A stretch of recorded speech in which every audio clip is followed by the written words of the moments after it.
May gloves, may inko. Ay, nabili ko online. Ito siya. Ano to? 7 months ko na itong ginagamit. Still working. Up until 315 amps. Pero yung ginagamit ko, kasi maliit lang yung rod na ginagamit ko. Ito lang yung rod. Inko rin tong rod na ginagamit ko.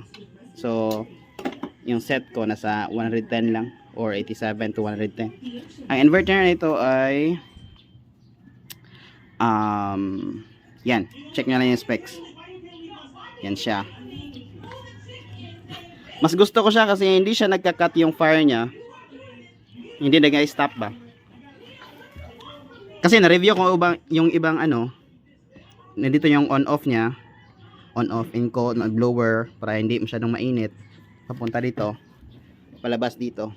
Tapos dito yun makita yung ilan amperes yung pinili mo. Wait lang, i-on ko .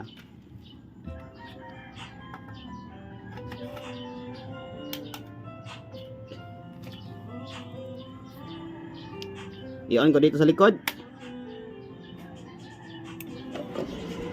Yan. 111. Nandito. So, walakyan mo lang dyan hanggang sa ano. Pero ginagamit ko 111 lang. Or 100. Kasi maliit lang yung rod ko. Depende kasi sa rod yan.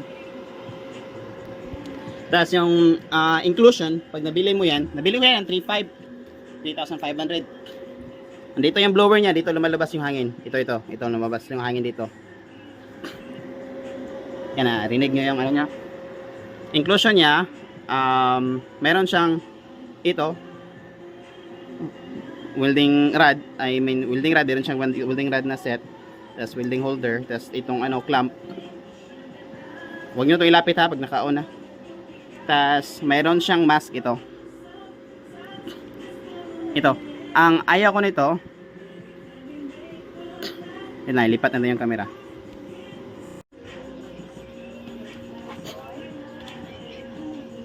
Ito, mga inclusion niya, ito ang bibigay niya.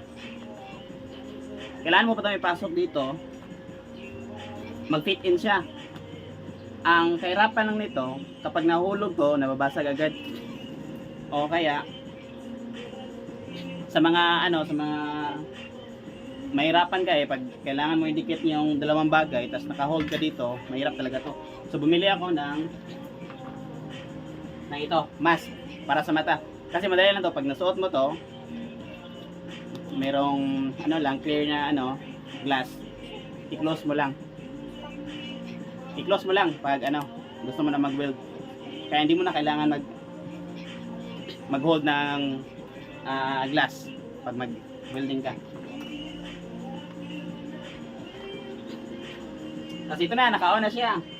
So, prior mag-weld, so safety precautions, gloves,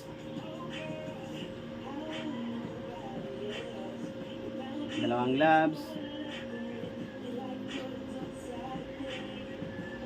Practice lang ito, test lang to.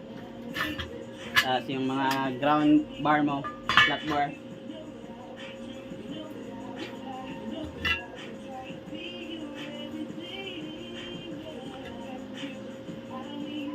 Connect natin.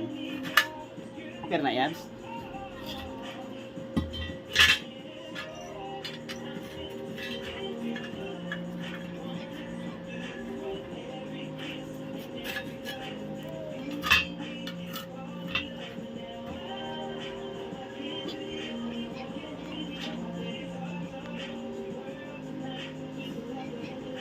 Maliit yung ko. Ito kasi to. Pero pakita ko na sa inyo. Dapat makita niya, pero nilig ko. Sample lang ito, pag maubos to, kuha tayo na ibang rod.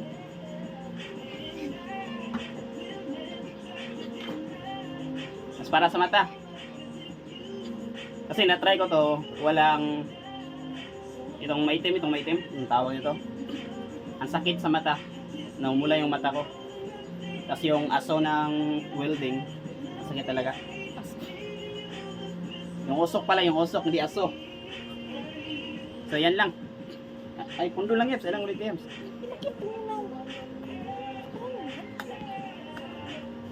Taga. Gadi mo niya. Ang kuan ano?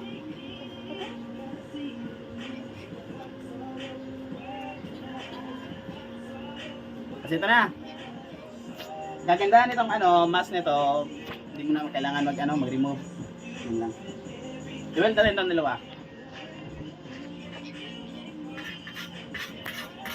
O, diba? Hindi, nag-ano. Ayan. Hawa niya! Hawa niya! Apil sa ka-building. Hawa niya ba?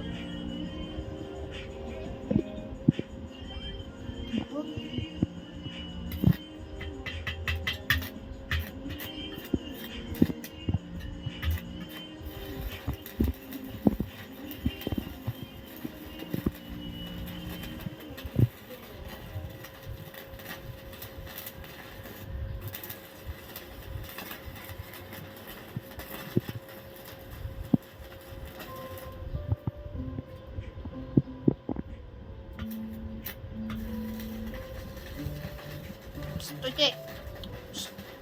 Tuy. Yan, mga ilo yan.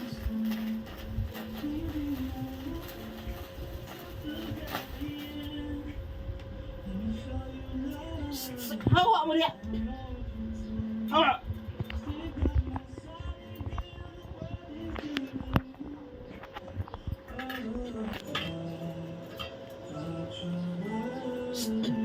Hawa ba?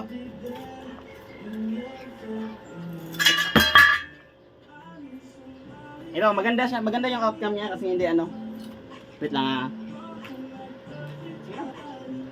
Maganda yung outcome niya kasi hindi nagka-cut yung ano, yung fire. Spark talaga siya.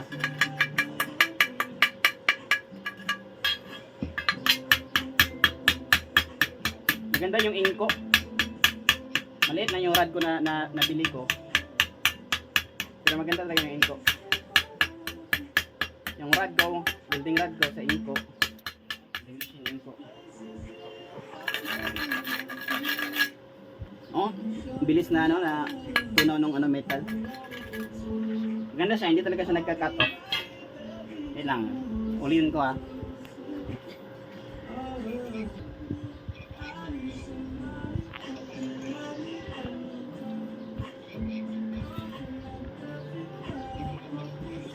Hindi siya dumidikit.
Hindi ako welder guys ha. Pero ito lang review ko. Maganda talaga yung ano, inko na ano. Yung inko na welding machine. Nagka-cut siya minsan kasi hindi ako welder pero yung spark niya tuloy-tuloy.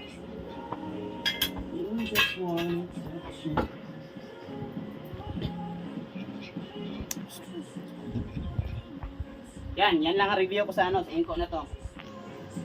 I-off ko lang ulit.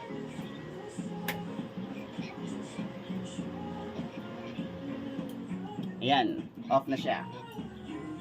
Tapos na yun.